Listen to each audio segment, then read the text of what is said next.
মানুষ যখন নেক আমল করে অথবা বদ আমল করে, যাই করে না কেন, মানুষের পিছনে চারটা রাজ সাক্ষী থাকে। কয়টা রাজ সাক্ষী থাকে? কটা? চারটা। এক নম্বর রাজ সাক্ষী হলো মাটি। কথা কোন ঠিক কিনা? কারণ মাটির সাথে মানুষের সাথে এমনি সম্পর্ক। মিনহা খালাকনাকুম ওয়া ফিহা নুঈদুকুম ওয়া মিনহা নুখরিজুকুম তারাতান উখরা। এই মাটি দিয়াই তোমাকে বানাইছি, এই মাটির ভিতরে তোমাকে পুঁতে রাখবো, এই মাটির থেকে আবার ময়দানে হাসরে তোমাকে উঠাবো। কতক্ষণ ঠিক কিনা? এই মাটির সাথে সম্পর্ক আছে না নাই? মাটির উপরে থাকলেও মাটির সাথে সম্পর্ক, মাটির ভিতরে থাকলেও সম্পর্ক, মাটির থেকে আবার উঠলেও মাটির সাথে সম্পর্ক। এই জন্য মাটি জীবনের বড় রাজ সাক্ষী, ঠিক কিনা? ও দুস্থ, ময়দানে মাশরে যদি পাপ করে অস্বীকার করা, পাপ করি না, এই মাটি তোমার বিরুদ্ধে এক নম্বর সাক্ষী দিবে। কতক্ষণ ঠিক কিনা? আমার বুকে বসবাস করেছে, আমার বুকে ধম্ব করে চলেছে, পাপ করে চলেছে, অনুশোচনাও ছিল না। আল্লাহ তারে ধরো, আমি মাটি তার বিরুদ্ধে সাক্ষী দিলাম। জোরে বলেন নাউজুবিল্লাহ। দোস্ত, ওই দিন কি দিবে? মাটি সাক্ষী দিবে। আল্লাহ বলেন ইজা জুলজিলাতিল আরদু জিলজালাহা, ইজা জুলজিলাতিল আরদু জিলজালাহা ওয়া আখরাজাতিল আরদু আসকালাহা ওয়া ক্বালাল ইনসানু মা লাহা বিআন্না রাব্বাকা আওহা লাহা। আল্লাহু আকবার। আল্লাহ বলেন যেদিন জমিন তার নিজস্ব কম্পনে প্রকম্পিত হয়ে যাবে, জমিনের ভিতরে যে গোপন কথা ছিল সব জমিন বের করে দিবে।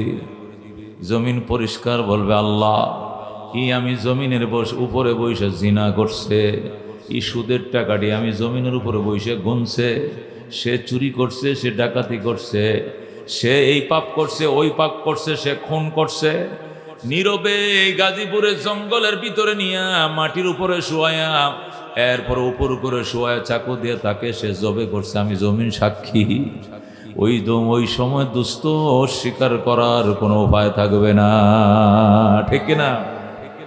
এই জন্য দুস্থ সবচেয়ে বড় পাপ, সবচেয়ে মহাপাপ, জমিনকে সাক্ষী বানায় পাপ করা সবচেয়ে বড় মহাপাপ। আর এই পাপের মধ্যে আরো জঘন্যত পাপ হলো জমিন আত্মসাৎ করা। আল্লাহর হাবিব বলেন যে জমিন দিয়ে, যে মাটি দিয়ে তোমার বানাইছি, এই মাটি যদি তুমি আত্মসাৎ করো, মান ইকতাতা শিবরাম মিনাল আরদে মান আখাযা শিবরাম মিনাল আরদে, যে ব্যক্তি 1 বিঘা জমিন আত্মসাৎ করবে, তাওয়াকাহুল্লাহু ইলা সাব'i আরাদিন ইয়াউমাল কিয়ামাহ, কিয়ামতের দিন 7 তবকা জমিনকে তার গলার মালা বানিয়ে দিয়ে তারা দাঁড় করাইবেন হাশরের ময়দানে। আল্লাহ বলেন চুরি করার জিনিস পাইছিলেন, আত্মসাৎ করার জিনিস পাইছিলেন, মাটিও মানুষ চুরি করে, জমিনও মানুষ দখল করে। জমিন দখল করছো, শক্তির মহড়া দেখাইছো, সীমানার কোটা 3 হাত দূরে নিয়ে গাটছে, কয় বেড়া হইলে আয় সীমানার খোটাটা তুলতে গিয়ে কুপতে গলা গাইডালাম। রাঙ্গা দিন বুইলা যায়, এখন আমি ক্ষমতায়, বলে কিনা, আয় কে আইবি, আয় এখানে থাকবে সীমানার খোড়া। 30 বছর পর্যন্ত আইল ছিল এখানে, 30 বছরের মাথা আইল চলে গেছে ওখানে। নবী বলেন সব সহ্য করা হবে, সীমানার খোঁটা নাড়াইছো, এটা কোনোদিন মেনে নেওয়া হবে না। এই জন্য দোস্ত, মানুষ নেক আমল করুক আর বদ আমল করুক, মানুষের নেক আমলের পক্ষে বদ আমলের বিপক্ষে সাক্ষী হয় 4 জিনিস। কয় জিনিস? 1 নম্বরে জমিন, 2 নম্বরে ফেরেশতা। 2 নম্বর সাক্ষী কে? এই যে আমরা এখানে মাহফিল ওয়াজ শুনতেছি, চারপাশে ডিউটির ফেরেশতা আছে না নাই? এই যদি রাজনৈতিক সমাবেশ হইতো, রাজনৈতিক সমাবেশকে নিরাপত্তা দেওয়ার জন্য রাজনৈতিকভাবে থানার থেকে পুলিশ কল করে আনা হইতো। কথা ঠিক কিনা? এতটুক লোক দিয়ে যদি বিএনপি সমাবেশ করতো, এতটুক লোক দিয়ে যদি কোনো রাজনৈতিক দলের সমাবেশ করতো, 2 প্লাটুন পুলিশ লাগতো। কথা ঠিক কিনা? বাসি ফুয়াইতো আর বলতো পকেট চেক করো, এই বোমা আছে কিনা দেখো, অমুক আসেনি হোমুক আসেনি, চেক করতো। কথা ঠিক কিনা? কেন? এটা দলীয় সমাবেশ, দলীয়ভাবে পুলিশ তলব করা হয়েছে, তারা এটাকে চেক দিতেছে। এটা আল্লাহর সমাবেশ। এই সমাবেশ কার? এই মজলিস কার? আল্লাহর। এই জন্য আল্লাহর নিরাপত্তা কর্মীরাও কিন্তু এখানে নামছে। আল্লাহর নিরাপত্তা কর্মীরা চারদিকে বেষ্টন হয়ে দাঁড়ায় রয়েছে। কথা কোন ঠিক কিনা? আল্লাহর নিরাপত্তা কর্মীরা এখানে দাঁড়িয়ে আছে। এগুলো সব ক্যামেরা বন্দী হচ্ছে, সব ক্যামেরা বন্দী হচ্ছে। লা ইয়াসুনাল্লাহ মা আমারাহুম, লা ইয়াসুনাল্লাহ মা আমারাহুম। আল্লাহ যে হুকুম তাদেরকে দিচ্ছেন, বিন্দু পরিমাণ তারা এখান থেকে চুল বরাবর তারা খেয়ানত করে না, অবাধ্যতা করে না। যেভাবে বলা হচ্ছে এইভাবে পিকচার নিতেছে, ওইভাবে ঘটনা লিখতেছে। আমল নামায় সব কিছু উঠানো হচ্ছে, বিন্দু পরিমাণ কিঞ্চিত পরিমাণ খেয়ানত চলছে না। যেরকম সুবহানাল্লাহ। তাহলে 2 নম্বর সাক্ষী ফেরেশতারা। কথা কোন ঠিক কিনা? আল্লাহ বলেন কিরামান কাতিবিন ইয়ালামুনা মা তাফআলুন। আল্লাহু আকবার। সম্মানিত লেখক ফেরেশতা, এরা জানে তুমি কি করছো, এরা জানে তোমরা কি করছো। সব এরা পাশে থেকে সব ক্যামেরাবন্দি করতেছে। কথা কোন ঠিক কিনা? মা ইয়ালফিযু মিন কাওলিন ইল্লা লাদাইহি রাকীবুন আতীদ। আল্লাহু আকবার। আল্লাহ বলেন কথাটা মুখ দেয়া বের হতে দেরি, এই কথা রেকর্ড হতে দেরি হবে না। এটা আল্লাহর ফেরেশতার সাথে সাথে রেকর্ড করে ফেলছে। এই জন্য দোস্ত, নেক আমল যে করছো, 1 নম্বর সাক্ষী তোমার পক্ষে জমিন, 2 নম্বর সাক্ষী হলো ফেরেশতা, 3 নম্বর সাক্ষী হলো আমল নামা। কথা কোন ঠিক কিনা? 3 নম্বর সাক্ষী হবে কি? আমল নামাম। হাশরের ময়দানে আল্লাহ রাব্বুল আলামিন ফেরেশতা দিয়ে আমল নামা দিয়া দিবেন হাতে হাতে, আর বলা হবে ধরো ধরো তোমার আমল নামা, ধরো তোমার আমল নামা তুমি নাও। ইকরা কিতাবাকা, ইকরা কিতাবাকা, তোমার আমল নামা তুমি পড়ো। কাফা বিনফসিকাল ইয়াউমা আলাইকা হাসিবা, কাফা বিনফসিকাল ইয়াউমা আলাইকা হাসিবা। তোমার জীবনের হিসাব নিকাশের জন্য তুমি যথেষ্ট। এখানে সব লেখা আছে, আমার কিছুই বলার নাই। আল্লাহু আকবার। বান্দা আফসোস করতে থাকবে আর নিজের ধ্বংস নিজে কামনা করতে থাকবে। ইয়া ওয়াইলাতানাম মা লিহাযাল কিতাব লা ইউগাদিরু সগীরাতাও ওয়ালা কাবীরাতান ইল্লা আহসাহা। আফসোস করবে আর কাঁদতে থাকবে। ইয়া ওয়াইলাতানাম, হে আমার কপাল পোড়া, আমার ধ্বংস, আমি ধ্বংস, আমি কপাল পোড়া। কি হলো? আমল নামার লা ইউগাদিরু সগীরাতাও ওয়ালা কাবীরা। আমার জীবনের ছোট আমলও বাদ দেয় নাই, বড় আমলও বাদ দেয় নাই, সব এখানে লেখা রাখছে। আল্লাহু আকবার। কপাল পোড়ারা আল্লাহ দরবারে কাঁদতে থাকবে, আল্লাহ আমার জীবনেরটা উনি বরাবর কিছু বাদ হয় না, এখানে সব লেখা। আফসোস করবে আর কাঁদতে থাকবে। ইয়া ওয়াইলান লান উতা কিতালান উতা কিতাবি আল্লাম উতা কিতাবি আল্লাম উতা কিতাবিয়া, চিল্লাইতে থাকবে আর বলবে আল্লাহ আমার কেন আমল নামা দেওয়া হয়েছিল? আমাকে যদি আমল নামা দেওয়া না হতো, আমল নামা দেওয়া না হতো, আমি বেঁচে যাইতাম। আমল নামা দিয়ে তো আমাকে বড় পেরেশানের মধ্যে ফেলে দেওয়া হয়েছে। আমার ঘুম হারাম হয়ে গেছে, খানা হারাম হয়ে গেছে, এমন আমল নামা কেন আমাকে আগেই দেওয়া হলো? আমল নামা পায়া মানুষ খুশি হবে, আর কপাল পোড়ার আমল নামা পায়া আগুনে জ্বলতে থাকবে। কথা কোন ঠিক কিনা? আমার কেন আমল নামা দেওয়া হলো, এই বলে সে চিৎকার মেরে কাঁদতে থাকবে। ও দুস্থ, তাহলে কি বুঝলাম? দুনিয়ার সিসি ক্যামেরা ফাঁকি দেওয়া যায়, ঠিক কিনা? এলিট ফোর্সকে ফাঁকি দেওয়া যায়। দুনিয়াতে তুমি সিআইডি পুলিশ ফাঁকি দিতে পারবা, ডিআইজি কে ফাঁকি, ডিএফআইজি কে ফাঁকি দিতে পারবা, সরকারি বিভিন্ন সংস্থা, গোয়েন্দা সংস্থাকে ফাঁকি দিতে পারবা, সিসি ক্যামেরা ফাঁকি দিতে পারবা। স্কুলের সিসি ক্যামেরাগুলো ভাঙ্গিয়া এরপরে সিল মারতে পারবা, মাইরে তোমার মার্কারে জয় করা দিতে পারবা, এটা দুনিয়াতে পারবা। কিন্তু আল্লাহর ফেরেশতাদের আমল নামাকে ফাঁকি দেওয়া যাবে না। ফাঁকি দেওয়া যাবে? ফেরেশতাদেরকে ফাঁকি দেওয়া যাবে না। তুমি 7 তবকা মাটির নিচে যাইবা, সেখানেও ফেরেশতা তোমার সাথে থাকবে। বাথরুমে যাইবা, সেখানেও সাথে থাকবে। পানির নিচে ডুব দিবা, সেখানেও সাথে থাকবে। 7 আসমানে উঠবা, সেখানেও ফেরেশতা তোমার সাথে থাকবে। ফাঁকি দিতে পারবা না। সবচেয়ে বড় কথা, 4 নম্বর সাক্ষী হবে তোমার অঙ্গ প্রত্যঙ্গ। 4 নম্বর সাক্ষী কি হবে? তোমার অঙ্গ প্রত্যঙ্গ। তোমার হাত তোমার বিরুদ্ধে সাক্ষী দিবে, তোমার পা তোমার বিরুদ্ধে সাক্ষী দিবে, তোমার চোখ তোমার বিরুদ্ধে সাক্ষী দিবে, আমার নাক আমার বিরুদ্ধে সাক্ষী দিবে। আল্লাহু আকবার। আল্লাহ পরিষ্কার বলবেন, আলিয়াউমা নাখতিমু আলা আফওয়াহিহিম, আলিয়াউমা নাখতিমু আলা আফওয়াহিহিম ওয়া তুকাল্লিমুনা আইদিহিম ওয়া তাশহাদু আরজুলুহুম বিমা কানু ইয়াকসিবুন। বলেন আল্লাহু আকবার। আল্লাহ বলেন, তুই মিথ্যা কথা বলতে বলতে তোর জিহ্বাটা এত লম্বা হইছে, তুই হাসরের ময়দানে আইসো মিছা কথা কও, ঠিক আছে তোমার মুখে তালা লাগায় দেব। আল্লাহ বলবেন, কত বড় সাহস, তুই মূর্তি পূজায় গেছিলে কেন? এত বড় সাহস, তুই দেবতা পূজায় গেলি কেন? এত বড় সাহস, তুই আল্লাহর পরিবর্তে দেবতা বানাইলে কেন? হরে রাম হরে কৃষ্ণ বয়া পূজা করলি কেন? এদেরকে তোরা নিজের হাতেই বানাইছস, নিজেই মাটি দিয়ে বানাই, আবার কেমনে দেবতা বানাইলি? এরা কেমনে তোর খোদা হয়? তুই তো তারে বানাইছস, সে তো তোরে বানায় নাই। খোদা তো তোরে বানানোর কথা ছিল, কিন্তু তুই বানাইছস তারে, সে আবার তোর খোদা কেমনে হয়? আল্লাহু আকবার। যখন যুক্তি দিয়ে আল্লাহ জিজ্ঞাসা করবেন, তখন সে উত্তর দিতে পারবে না।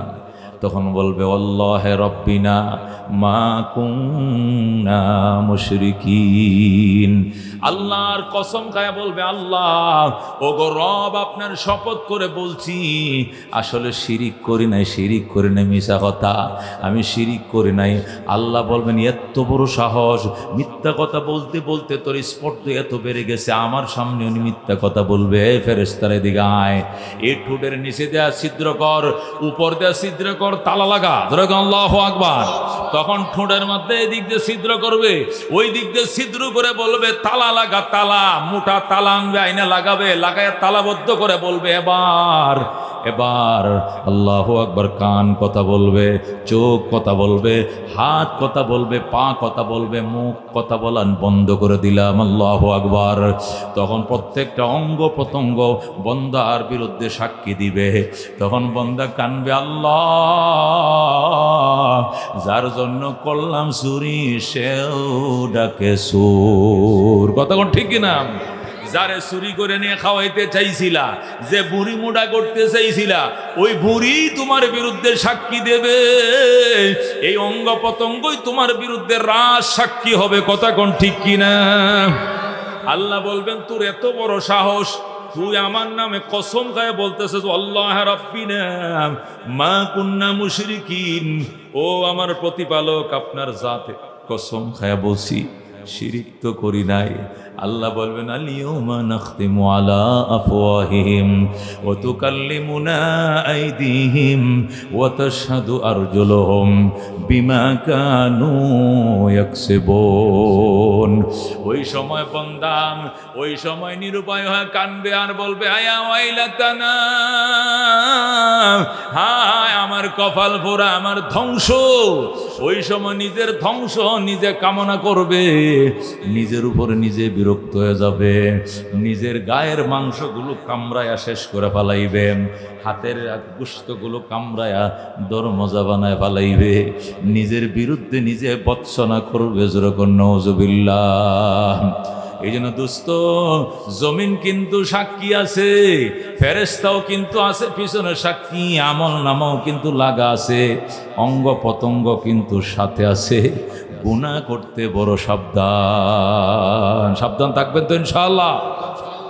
আল্লাহ, ইয়া আল্লাহ, গুনার ভয় অন্তরে ঢুকিয়ে দাও, তোমার ভয় আমাদের অন্তরে ঢুকিয়ে দাও। আল্লাহ, সিসি ক্যামেরার ভয় অন্তরে ঢুকিয়ে দাও। যেরকম আমিন।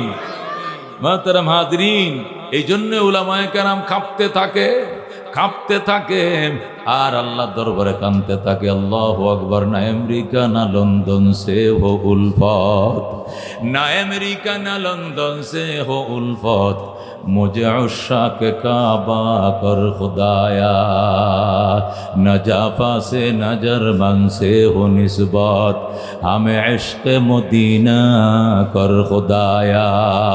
या अल्लाह, জাপান জার্মানের মহব্বত আমার অন্তরে নাই, আমেরিকা লন্ডনের মহব্বত আমার অন্তরে নাই। মদিনার মায়া ঢুকাও, কাবার প্রেম ঢুকায়া দাও, তোমার প্রেমে আমাকে মজায়া দাও। আল্লাহু আকবার। আল্লাহর বান্দারা কাঁদতে থাকে, আগারে এক তো নেহি মেরা তো কোই শৈ ভি নেহি মেরি, जो तो मेरा तो सब कुछ मेरी, फलक मेरा ज़मी मेरी। अगर एक तो नहीं मेरा तो कोई शै भी नहीं मेरी, जो तो मेरा तो सब कुछ मेरी, फलक मेरा ज़मी मेरी। আল্লাহ আল্লাহরা কান্দে, আল্লাহ তুমি যদি আমার না হও কেউ আমার নাই, তুমি যদি আমার হও সব আমার, আসমানও আমার, জমিনও আমার, পাহাড় আমার, পর্বত আমার, সব আমার কথা শুনবে তুমি যদি আমার কথা শোনো। কথা কোন ঠিক কিনা? এই জন্য দুস্থ আল্লাহর ভয়, পরকালের ভয় ঢোকার জন্য আল্লাহকে যারা 24 ঘন্টা থরথর করে কাঁপতে থাকে আল্লাহর ভয়ে, ওই উলামায়ে কেরামের সহবতে আইসো, খুশি না বেজার? চিল্লা এখন, খুশি না বেজার? চিৎকার মেরে বলেন আলহামদুলিল্লাহ। ইয়া আল্লাহ, গুনার গাটুরি বহন করে এসেছে, মুনাজাত শেষে নিষ্পাপ করে বাসায় ফেরাও। জোরে কোন আমিন। এরকম বড় বড় মিছিল তো ডেলি হয় গার্মেন্টস, কথা কোন ঠিক কিনা? গার্মেন্টস ছুটি দেওয়ার টাইমে বড় বড় ফ্যাক্টরি যখন ছুটি দেয় তখন এমন মিটিং তো ডেলি হয় বিকালে সকালে, কথা কোন ঠিক কিনা? সকাল 7টায় যখন ঢুকে তখন প্যারাডাইসের বড় বড় ফ্যাক্টরিগুলো, স্কয়ারের বড় বড় ফ্যাক্টরিগুলো, এগুলো ঢুকতে এরকম মিলন মেলা হয়, বাইর হইতে এরকম লোকের মিলন মেলা হয়, কথা কোন ঠিক কিনা? কিন্তু ওই মিলন মেলা আর আজকের মিলন মেলা কিন্তু এক নয়, কথা কোন ঠিক কিনা? এই মিলন মেলা আল্লাহ আল্লাহদের মিলন মেলা, আল্লাহর ওলিদের মিলন মেলা, নায়েবে নবী ওয়ারাসাতুল আম্বিয়াদের মিলন মেলা, কথা কোন ঠিক কিনা? আল্লাহ বলেন ইন্নামা ইয়াখশাল্লাহা মিন ইবাদিহিল উলামা। এই কথার ভিতরে কোনো সন্দেহ নাই, আমার বান্দা বান্দির মধ্য হতে উলামায়ে কেরামে আমাকে ডরায়। সুবহানাল্লাহ। আল্লাহ বলেন ইন্নামা, নিঃসন্দেহে, এই কথার ভিতরে কোনো সন্দেহ নাই, ইয়াখশাল্লাহ, আল্লাহ তাআলাকে ভয় করেন, মিন ইবাদিহি, তার বান্দাদের মধ্য হতে, আল উলামা, উলামায়ে কেরাম একমাত্র। জোরে কোন সুবহানাল্লাহ। আল্লাহ তাআলা বলেন এই কথার ভিতরে কোনো সন্দেহ নাই, আমি আল্লাহকে ভয় করার মতো ভয় আমার বান্দা বান্দির মধ্য হতে উলামায়ে কেরামই করে। জোরে কোন সুবহানাল্লাহ। না আপনারা কইতে পারেন হুজুর আজকে ওভারটাইম না করে মাহফিল শুনতে আয় বসে, ওভারটাইম করলে 270 টাকা পাইতাম 4 ঘন্টায়, ওভারটাইম নাই করে মাহফিল শুনতে আইছে। কালকে ডিউটি আছে, ডিউটি বাদ দিয়েও হ্যাঁ মাহফিল শুনবো, যে কয়টা লাগাত বয়ান চলে। আমরা কি আল্লাহর ভয় এখানে আসি নাই? আমরা দান খয়রাত কি করি না? চাউল ডাল কি আমরা সাদাকা করি না? তাহলে আমরা কার ভয় করি? আমরা তো আল্লাহর ভয়েই করি, কতক্ষণ ঠিক কিনা? আল্লাহ বলেন আমাকে ভয় করার মতো উলামায়ে কেরামে একমাত্র ভয় করে। বুঝে গেল অন্য কেউ ভয় করে না, অথচ আমরা কারা কারা আল্লাহকে ভয় করি? সবাই করি, কতক্ষণ ঠিক কিনা? আমরা সবাই আল্লাহকে ভয় করি, অথচ আল্লাহ বলেন আমাকে শুধু উলামায়ে কেরামে ভয় করে। তাহলে এটার একটা প্রশ্নের উত্তর দিতে হইব না? মুফাসসিরিনে কেরাম বলেন ভয় তো বাজান অনেক প্রকারের আছে, ভয়ের কোনো শেষ নাই। ভয় শব্দটা হইলেই সব ভয় যে একই ধরনের হবে এটার কোনো জরুরি না। মানুষ কুত্তারেও ভয় করে, কথা কোন ঠিক কিনা? মানুষ মা বাবারেও ভয় করে, ঠিক কিনা? সাপেরও ভয় করে, ঠিক কিনা? আবার টিচারকেও ভয় করে, পুলিশকেও ভয় করে, কথা কোন ঠিক কিনা? মানুষ মা বাবারেও ভয় করে, আমি আমার পিতা মাতাকে ভয় করি। আবার কাতিমাসিয়া দিন কুত্তারেও ভয় করি, কথা কোন ঠিক কিনা? তাহলে কুত্তারে যে কারণে ভয় করে, মা বাবারে কি এই কারণে ভয় করে? কুত্তারে যেমনে ভয় করে মা বাবারে কি এমনি ভয় করেনি? তাহলে বলছে তো মা বাবারে ভয় করো, পাগলা কুত্তারে ভয় করো, বিষাক্ত সাপরে ভয় করো, নিজের শিক্ষকরে ভয় করো, পুলিশকে ভয় করো, চোররে ভয় করো, ডাকাতরে ভয় করো। সব ভয় কি এক ধরনের? সব ভয় কি এক ধরনের? তাহলে আল্লাহ বলছে আমারে বন্দা ভয় করে, ভয় যেটা আল্লাহরে ভয় করার মতো যে কোয়ালিটি আছে, এই কোয়ালিটিটা মৌলবীরা জানে, মৌলবীরা মানে। কথা কোন ঠিক কিনা? ওই কোয়ালিটি আমরা জানিও না, মানিও না, এই জন্য কয় যে মৌলবীরাই ভয় করে, অন্যটি ভয় করে না। কারণ কি? কারণ কি? কুত্তারে ভয় করে কেন? কাতি মাসের দিন কামড় দেওয়ান লাগতো না যদি খালি আসুর মারে, নখ দিয়া কি মারে? কামড় লাগতো না যদি আসুরা মারে, 14টা ইঞ্জেকশন লাগবো নাবির সারি কিনারে। কথা কোন ঠিক কিনা? নাইলে কি হইব? নাইলে জলাতঙ্ক রোগ হইব। 14টা ইঞ্জেকশন নাবির সারি পাশে দিতে হবে।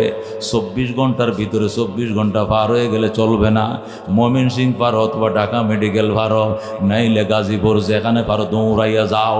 24 ঘন্টার ভিতরে 14টা ভ্যাকসিন দিতে হবে, ইঞ্জেকশন দিতে হবে, নতুবা জলাতঙ্ক রোগ হয়ে যাবে। কুত্তার বাচ্চা ফেটে জন্ম নিবে, কুত্তার মতো গেউ গেউ করবে, পানি দেখলে ভয় পাবে, জলাতঙ্ক রোগ। দেখছেননি কুত্তায় কামড়ালে হয়? দেখছেননি? সে দুস্থ কুত্তাকে ভয় করি কেন? এই জন্য ভয় করি যদি কামড় দেয়। এই কামড় কাতি মাসের দিন, এখন আশ্বিন কাতি মাসের দিন চলতেছে, প্রত্যেকটা কুত্তার ভিতরে বাচ্চা আছে। যদি কামড় দিয়া বয়, আসর দিয়া বয়, 14টা ইঞ্জেকশন লাগবো। এই জন্য জমের মুখে যাব, তারপরেও কুত্তার মুখে যাইব না। কিন্তু মা বাপরে কি জন্য ভয় করে? মা বাবা কামড় মারেনি, পেটে বাচ্চা হয়নি, জলাতঙ্ক রোগ হয়নি। মা বাবারে ভয় করে কেন? উনি আমার মা, উনি আমার বাবা। আমার মা বাবার মিলনে আমি দুনিয়া দেখছি। গায়ের চামড়া দিয়া যদি মা বাবারে জুতা বানায় দেই আর বলি মাম, এই জুতাটি আমি আমার গায়ের চামড়া দিয়ে অর্ডার দিয়ে বানায় রাখছি, তুমি পরো মাম। ও মাম, এই চামড়াটি তোমার দিলাম, আল্লাহ তুমি এই জুতাগুলো পরো, আমার গায়ের চামড়া দিয়ে বানাইছি। তবু গো এক ফোঁটা দুধের দাবি আদায় হবে না। কথা ঠিক কিনা? তাহলে মা বাবারে ভয় করে যে কারণে, কুত্তারে ভয় করে অন্য কারণে। কথা কোন ঠিক কিনা? দুইটার ভয়ের কোয়ালিটি এক নয়। ও দুস্থ, সাপ ভয় করে কেন?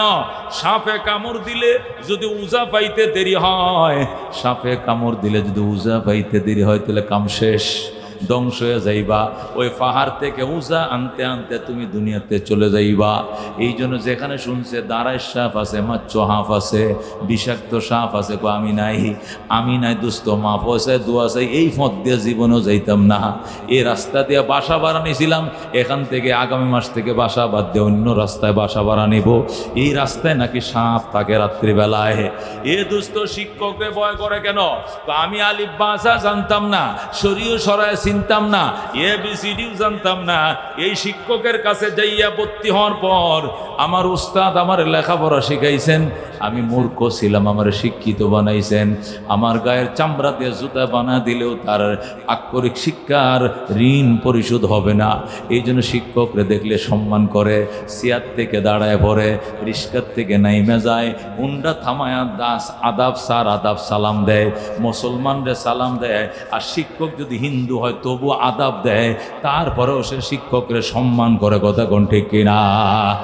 এ দোস্ত, দুনিয়াতে শিক্ষকের ভয় এক ধরনের, সাপের ভয় আরেক ধরনের, কুত্তার ভয় আরেক ধরনের, মা বাবার ভয় আরেক ধরনের, পুলিশের ভয় আরেক ধরনের। আল্লাহ বলে আমার ভয় আরেক ধরনের। আমার ভয় এটা উলামায়ে কেরাম জানে, উলামায়ে কেরাম মানে, অন্য কেউ মানে না।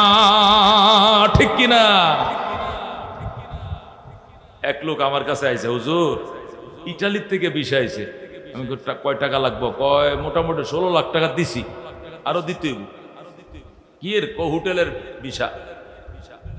এখন আমার কাছে কিনলে দোয়াল লেগাইছো? দোয়া তো আছেই হুজুর। আরেকটা ঘটনা কি, এখন আমার নাকি দাঁড়িটি চাইতে, দাঁড়ি কি করতে হবে? ইটালি দূতাবাসে দাঁড়াইলে টিকেটের জন্য দাঁড়ি দেখলে হয়তোবা এই জঙ্গি টঙ্গি নানান করে নাও দিতে পারে, সন্দেহ আছে। এই জন্য দাঁড়িটা এটা কাটা জায়েজ হবে কিনা, এই জন্য আপনার কাছে আইসি। আপনি তো আমগো মসজিদের খতিব সাহেব, 16টা টাকা লাগছে, আমি ঘর বাড়ি বেচে দিছি। এখন আমি খালি যাওয়া পর্যন্ত দাঁড়িটা চাইছিলাম, পরে হেইন যাইয়া ফুরান হয়ে গেলে আল্লাহ চাই তো রাখবো। আর যদি ওই দেশে রাখা না যায়, বাংলাদেশে শৈলী আয়া পরে আবার নতুন করে দাঁড়িয়ে রাখবো, এটা জায়েজ হইব কিনা। আমি কইলাম তো তুমি কি মনে করো? কয় এটা তো আমি বুঝি না, এই জন্য আপনার কাছে আইছি। আমি তুই কি কথাটা আমার মুখে শিখাই দিতেছস, যাতে আমি তোরে কই যে হ্যাঁ আপাতত কাইটেলা, পরে এবার রাখিস, এটা বলার জন্য তুই আইসস, কই এরকম একটা সাহস তো কম না তোর। এ পাগল, ইটালির বিষয় নয়, ইটালির রাজা যদি আমাকে বানানো হয় আর বলে অলিউল্লাহ তোকে ইটালির প্রেসিডেন্ট বানানো হবে, শুধুমাত্র দাড়িটা ক্লিন শেভ করতে হবে, আর কিচ্ছু লাগতো না, শুধু দাড়িটা সাজবে, সোজা নিয়ে তোরা প্রেসিডেন্টের গদি বসা দেয়া হবে। ইটালির গদির উপরে বাম পায়ে লাথি মারা দিব, পয়গম্বরের কলিজায় ফুঁস দিতে পারবো না। কথা কোন ঠিক কিনা? এই জন্য দুস্থ পাবলিকের দিনদারি আর মুলবিদের দিনদারি রাত দিন বেশ কম। কথা কোন ঠিক কিনা? এই জসিম, হেতের নাম কিতা? জসিম। এই জসিমে আমি যখন তারা তারায় দিলাম, সে চলে গেল, কিছুদিন পরে শুনি সে দাড়ি কাটতেই গেছে। যেরকম নওয়াজুবিল্লাহ, সে ইটালি গেছে, ইটালি থেকে আইসে আর ডরে আমার সাথে দেখা করে না, জুতা দিয়ে দিব আমারে, দাঁড়িয়ে এখনো রাখে নাই। মৌলবীরা এটা কোনোদিন পারতো না, একটা হাক্কানি আলেম কোনোদিন পারতো না। কথা কোন ঠিক কিনা? এই জন্য আল্লাহ বলছে ইন্নামা ইয়াখশাল্লাহ মিন ইবাদিহিল উলামা, আমি আল্লাহকে ভয় করার মতো ভয় আমার বান্দা বান্দীদের মধ্য হতে উলামায়ে কেরামি করি। কথা কোন ঠিক কিনা? ও দোস্ত, রাহমাতুল লিল আলামিন সাল্লাল্লাহু আলাইহি ওয়াসাল্লাম আল্লাহ রাব্বুল আলামিন থেকে যে ইলম আনছেন কোরআন দ্বারা, এবং যে ইলম বিতরণ করছেন হাদিস দ্বারা, এইগুলো যাদের ভিতরে সংরক্ষিত তাদেরকে উলামা বলা হয়। কথা কোন ঠিক কিনা? ইলম আর দুনিয়ার শিক্ষার মধ্যে বেশ কম আছে, খুব ভালো করে বুঝেন। ইলম বলা হয় ওই জ্ঞান, কোন ইলম বলা ওই জ্ঞান যে জ্ঞানের বাড়ি লৌহে মাহফুজে। কোথায়? আর বিদ্যা বলে ওই জ্ঞান যে জ্ঞানের বাড়ি মাটিতে। কোথায়? মাটিতে। কথা কোন ঠিক কিনা? ইলম বলা হয় আল্লাহ রসুলের প্রদত্ত জ্ঞানকে, আর জ্ঞান বলা হয়, বিদ্যা বলা হয় নজরুল ইসলামে লেখছে, খায়রুল ইসলামে পড়ে, রবি ঠাকুরে লেখছে, কবি ঠাকুরে লেখে, জসিমউদ্দিনে লেখছে, করিমউদ্দিনে পড়ে, এটাকে বলে বিদ্যা। কথা কোন ঠিক কিনা? বিদ্যা আর এলেমের ভিতরে পার্থক্য আছে। দুনিয়ার বিদ্যাকে নিয়ে এলেমের সাথে লাগায়েন না। একটাই কইতেছে, হুজুর আমার ছেলেকে MBA BBA করার জন্য অস্ট্রেলিয়া পাঠাইতেছে, একটু মোনাজাত দিয়ে নামাজের পরে। আমি বললাম 1000 টাকা লাগবে, নাহলে মোনাজাত দিতাম না। ও কিয়া হুজুর, আমি আমগো ইমাম, এই ফালতু দুনিয়ার মোনাজাত দিয়ে আমগো 2 পয়সা লাভ হইব বেটা। ও কিয়া নবী কইছেন না যে জ্ঞান অর্জন করার জন্য শুধু সিনে যাও, এটা তো হাদিসের উপর আমি আমল করতেছি। আরাম দাদা, নবীকে ওই তোরে ABCD শিখতে যাইতে কইছে না? হ্যাঁ, আগডুম বাগডুম গোড়ারটুম সাথে ডাকডুল বাজে, এই হাওরুটি কাঁচামরিচ বিলাতি বিস্কুট শিখতে কইছে না? কোরআন হাদিসের ইলম শিখতে বলছে। যেরকম আল্লাহু আকবার। নবী বলছে উতলুবিল ইলমা ওয়ালাউ কানা বিসিন, শরীয়তের ইলমের কথা যদি শুনো সিনে আছে, তাহলে ওই দূর দেশে যায় হইলো ইলম শিখবা, তারপর ইলম থেকে দূরে থাকবা না। যেরকম সুবহানাল্লাহ। এটা তোমার আগডুম বাগডুম শিখতে সিন যাইতে কয় নাই নবী, বাঁচানি। ও আচ্ছা, আমি তো মনে করছিলাম এলেম মানে শিক্ষা। তা আমরাও তো শিক্ষিত মানুষই তো, আমি তো, তোরাও কি আলেম? তোরতে কেউ 2 রাকাত নামাজ পড়ো, তোর পিছনে মুসারের ঘরের মুসার, তোর ইমাম বানায় কি 2 রাকাত নামাজ পড়বো কেউ পিছনে? আলেম পিছে খুঁজে নামাজের জন্য। কতক্ষণ ঠিক কিনা? হ্যাঁ, ও তর্জমা করে, কয় এলেম মানে বিদ্যা। আমি তো বিদ্যাওয়ালা, আমি তো অনার্স মাস্টার্স কমপ্লিট করছি, তাহলে আমি তো আলেম। হ্যাঁ, তো তর্জমা করিও না বাজান। আলেম বলা হয় যার ভিতরে কোরআন সুন্নাহর জ্ঞান আছে। বিদ্যা বলা হয় যার ভিতরে রবি ঠাকুর, কবি ঠাকুর, জসিমউদ্দিনের জ্ঞান আছে। আমি হব সকালবেলার পাখি, সবার আগে কুসুম বাগে উঠবো আমি ডাকি, সূর্যি মামা জাগার আগে উঠবো আমি জেগে, হয়নি সকল ঘুমোয় এখন মা বলবেন ডেকে। এটা কি এলেম না বিদ্যা? বিদ্যা। আলহামদুলিল্লাহি রাব্বিল আলামিন আর রহমানির রহিম মালিক ইয়াউমিদ্দিন। এটা কি? এটা কি? এলেম। একটু বুঝছেন? এলেম আর বিদ্যার মাথা পার্থক্য বুঝেন। এলেম বলা হয় জ্ঞানকে, যে জ্ঞান জ্ঞানীকে পাহারা দেয়। জ্ঞানীরা কি দেয়? পাহারা দেয়। বিদ্যা ওই জ্ঞানকে বলে জ্ঞানীকে পাহারা দিতেও পারে, নাও দিতে পারে। কথা কোন ঠিক কিনা? এলেম আপনাকে পাহারা দিবে। একটা আলেমের নফস যদি বুদ্ধি দেয় সিনেমা দেখতে যা, একবার নফসে বুদ্ধি দিবে, 1000 বার তেলা এলেমে বাধা দিবে, যাইস না যাইস না যাইস না, তুই মুলুবি, মান যাইব, ইজ্জত যাইব, কতক্ষণ ঠিক কিনা? একবার শয়তানে ধোঁকা দিবে, একবার বন্ধু বান্ধবে ধোঁকা দিবে, 1000 বার তার এলেমে বাধা দিবে, তারা পাপ কাজ করাইতে দিবে না, কতক্ষণ ঠিক কিনা? কিন্তু বিদ্যায় বাধা দিতে পারে না, ও দিতে পারে, কতক্ষণ ঠিক কিনা? ঠিক কিনা? আমার এক পরিচিত প্রফেসর কলেজ টিচার, সে আমার সামনে পড়ছে 3 কোয়ার্টার পড়া, শুক্রবারের দিন, তাও কি বারে?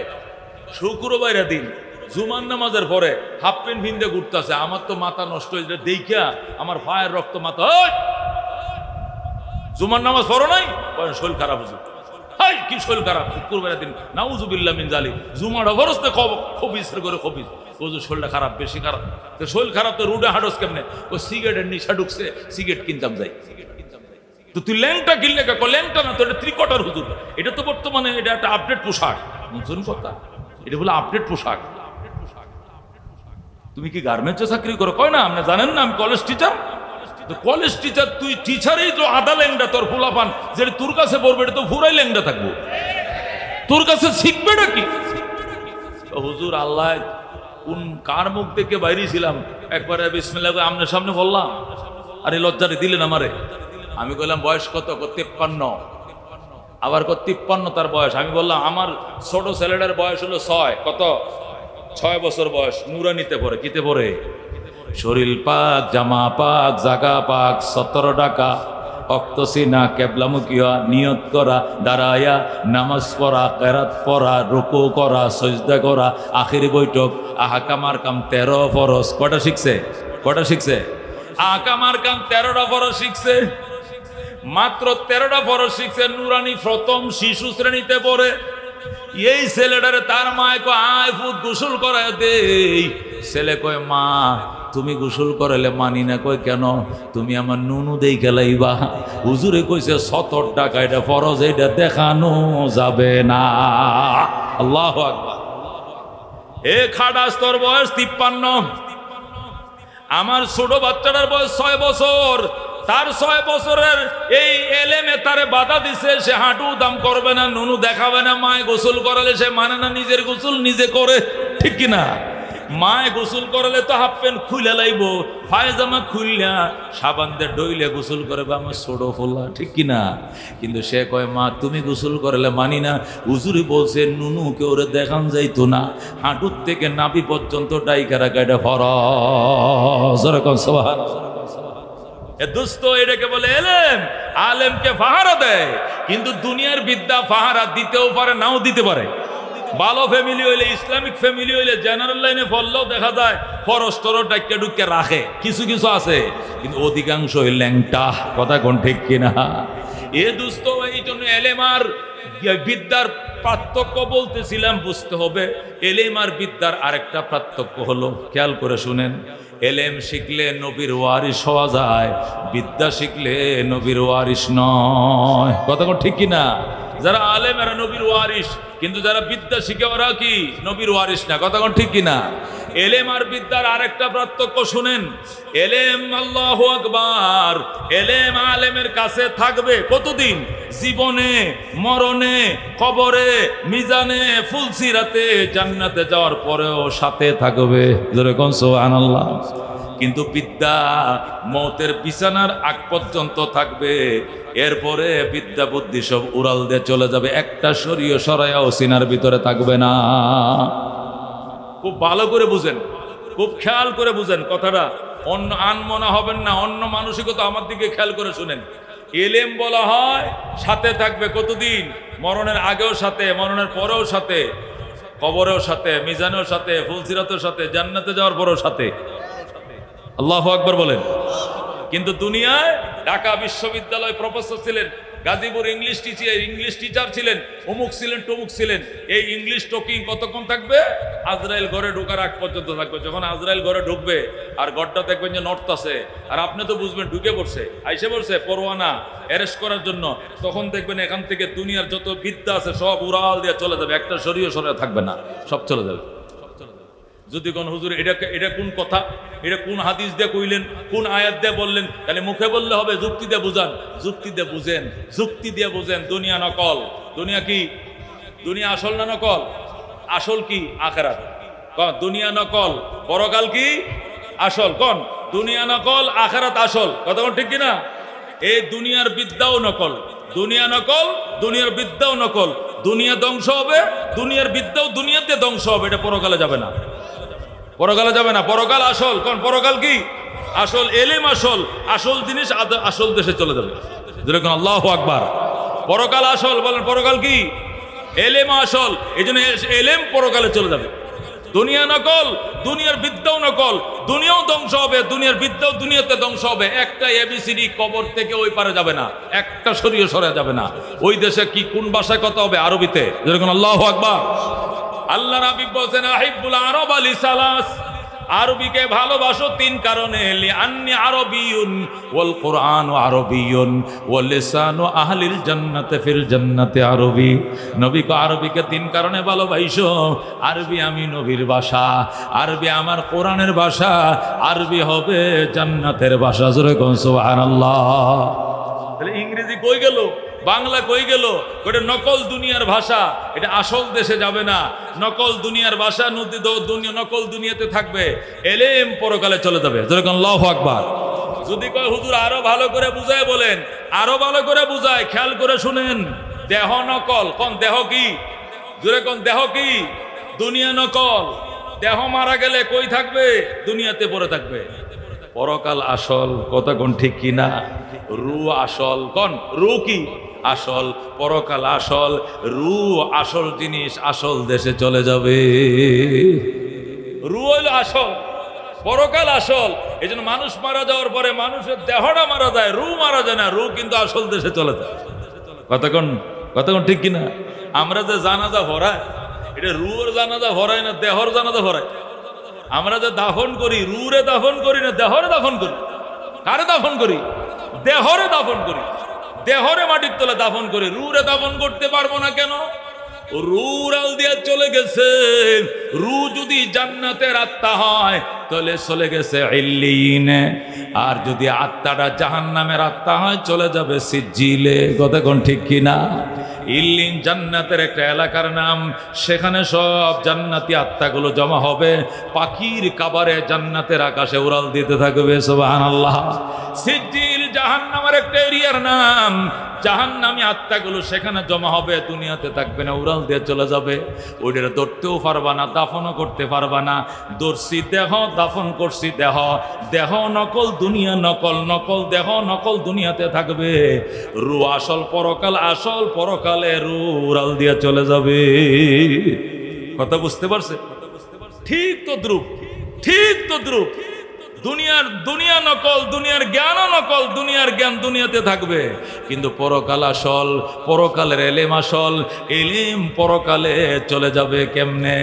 আল্লাহ নবী বলেন ইউকালু লিসাহিবিল কোরআন, জান্নাতের গেইটে কোরআনওয়ালাকে ডেকে বলা হবে ইকরা, পড়ো, ওয়ারতাকি, চড়ো, ওয়ারাত্তিল, সুন্দর করে পড়ো, কামা কুনতা তুরাত্তিলু ফিদ দুনিয়া, দুনিয়াতে যেরকম লম্বা বাড়ি মদ গুন্না সহকারে স্পষ্ট করে পড়তাম, এইভাবে তুমি পড়ো। কি হবে?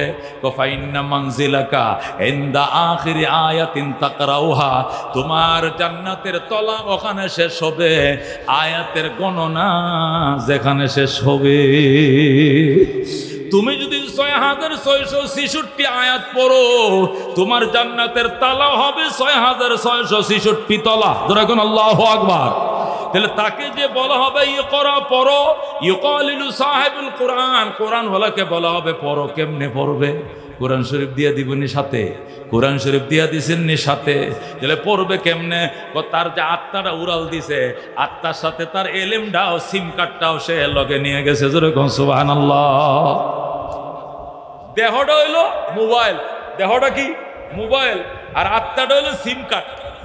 মোবাইল কোনো কারণে পানিতে ভরে নষ্ট হয়ে গেছে, টেহান গায়ে নষ্ট হয়ে গেছে, আসার গায়ে নষ্ট হয়ে গেছে। ওগা নতুন মোবাইল কিনেও সিমটা ঢুকাই দিলে আগের মতো আবার 4GB আয় পড়বো। কতক্ষণ ঠিক কিনা?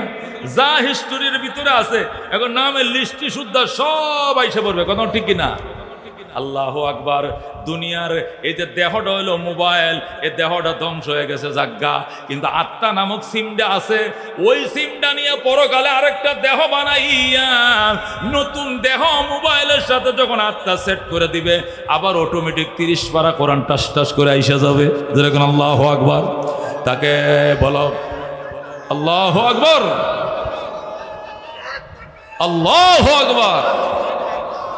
ঘরে ঘরে জালো, ঘরে ঘরে জালো, ঘরে ঘরে জালো, নারে তাকবীর। ভাইজান এখন কি বুঝছেন আপনারা?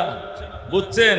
দুনিয়া নকল, দুনিয়ার জ্ঞান নকল, নকল জ্ঞান নকল দেশে থেকে যাবে, পরকাল আসল, পরকালের এলেম আসল, এলেম পরকালে সাথে চলে যাবে।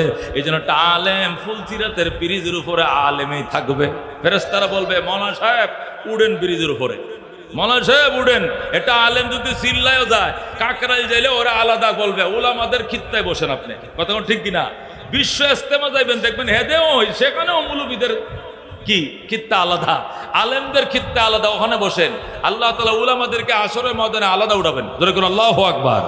এই জন্য দোস্ত, এই আলেম বানানোর জন্য, কোরআন সুন্নাহর জ্ঞানের তালিম অব্যাহত রাখার জন্য আল্লাহ নবী মক্কা শরীফ সাহাবায়ে কেরামকে নিয়ে বসলেন। নবী বললেন সাহাবায়ে কেরাম তোমরা বসো, আমার উপরে যে কোরআন নাযিল হতে শুরু করেছে এটা আলাদাভাবে তোমাদেরকে চর্চা করাইতে হবে। যারা লিখতে পারো লিখে নিবা, যারা লিখতে পারো না তারা মুখস্থ করে নিবা। আমার হাদিসগুলোকে আলাদা তোমরা লিখবা, কোরআন আলাদা লিখবা। এই চর্চার জন্য আমি একটু জায়গা দরকার, আমি মাদ্রাসা করব। আল্লাহ নবী যখন জায়গা খুঁজলেন, হযরতে যায়েদ ইবনে আরকাম রাদিয়াল্লাহু তাআলা আনহু দাঁড়াইলেন। দাঁড়ায় বললেন ইয়া রাসূলুল্লাহ, ইয়া হাবিবাল্লাহ, আমি আমার বাবা আরকাম ইবনে আবিল থেকে ওই সফা পাহাড়ের পাশে একটু জায়গা পাইছি, এখানে ঘর বানাইতে চাইছিলাম। আমি নিজে থাকার জন্য আমি বাহিরে তাঁবুর মধ্যে থাকবো। আমি আমার বাবার থেকে পাওয়া এই জমিনকে মাদ্রাসার জন্য অক্ষ করে দিলাম। যেরকম সুবহানাল্লাহ। এই দারে আরকাম, হযরতে আরকাম ইবনে আবিল, উনি মারা গেলে উনার ছেলে যায়েদ ইবনে আরকাম রাদিয়াল্লাহু তাআলা আনহু এই দারে আরকাম, যারা আরকাম ইবনে আবিল থেকে যায়েদ ইবনে আরকাম পাইছিলেন, নবীকে দিয়া দিলেন। আল্লাহ নবী মক্কায় মাদ্রাসা বানাইলেন। এখানে 13 বছর শিক্ষা দীক্ষা হয় মাদ্রাসায়, কওমি মাদ্রাসা। 13 বছর ছিল মক্কায় দারে আরকামে কওমি মাদ্রাসা। নবী বানাইছেন। কে বানাইছেন? নবী বানাইছেন। নবী প্রিন্সিপাল, নবী প্রতিষ্ঠাতা। আবু বকর, ওমর, উসমান, আলী তারা ছাত্র। কথা ঠিক কিনা? কোরআন তাদের সিলেবাস, হাদিস তাদের কি সিলেবাস। নবী প্রতিষ্ঠাতা প্রিন্সিপাল, নবী প্রতিষ্ঠাতা প্রিন্সিপাল, আবু বকর, ওমর, উসমান, আলীর ছাত্র।